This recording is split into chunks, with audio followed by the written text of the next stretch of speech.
Ayan, siyempre, pag-usapan natin itong sa cosplay naman. Paano ka naman nalinya sa cosplay community natin, Glenn?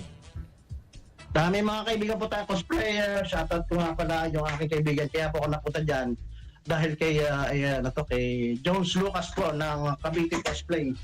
Dito po meron kami cosplay community dito sa Cavite. Ang pangalan po ay CCO, Cavite Cosplay Official. Ang founder po niya na si Jones Lucas. Shout out! Ayun, oo. So ano na pa yung mga cosplay mo, Glenn? Pag ikaw naman ay cosplayer, kumbaga. Ay, nag-cosplay ako one time, Magic Joker. Yan. Pinagsama ko po yung cosplay tsaka Magic. Si Joker, nagma-Magic. Ay, ginawa ko na po yun. Summer in SM Supat po yun. Ang saya, no? Oo. So, Masaya po yun. itong community ninyo, kwento mo sa amin kung paano nag-work yung cosplay niya sa Cavite. Paano kayo dumami? Paano kayo lumalawak? Paano yung pagtanggap sa mga baguhan?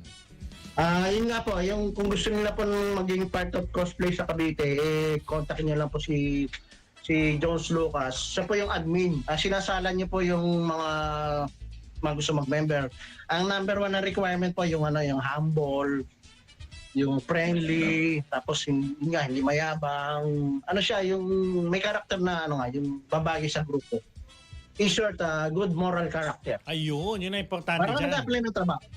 Correct, tama. So, ito, Ganun lang naman. pag-usapan natin, Glenn, yung pagpapalawak mo, nagkaroon ka ng sariling studio, yung mga gamit, paano mo napadami yan, paano mo na-establish? Kwentuhan mo kami. Actually, dalawa po kaming, hindi lang naman po akong ng studio na to. Actually, Boss Digo, meron po akong kapatid. Shoutout po sa aking kapatid. Siya po ay technical director ko dito sa studio namin. At siya rin po ay chairman ng aming grupo. Boss Digo, meron kaming association nga pala, by the way. Okay. Ang pangalan po ng aming grupo ay Inner Magic Club Philippines. Ayan. One of them, isa sa mga number one na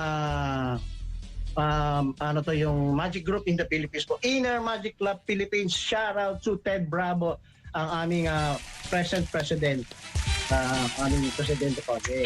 Talaga naman, oo. At Marami pa po yan. Oo. Saka si Raven. Shout out ko po ba sa Sige, go. Raven, si Alex Lagula, si Angelo, si Babaya. Basta marami po. IMC family. Nanonood po sila, Boss Digo, ngayong gabi. Yung aking magician group para supportan po ako sa live na ito.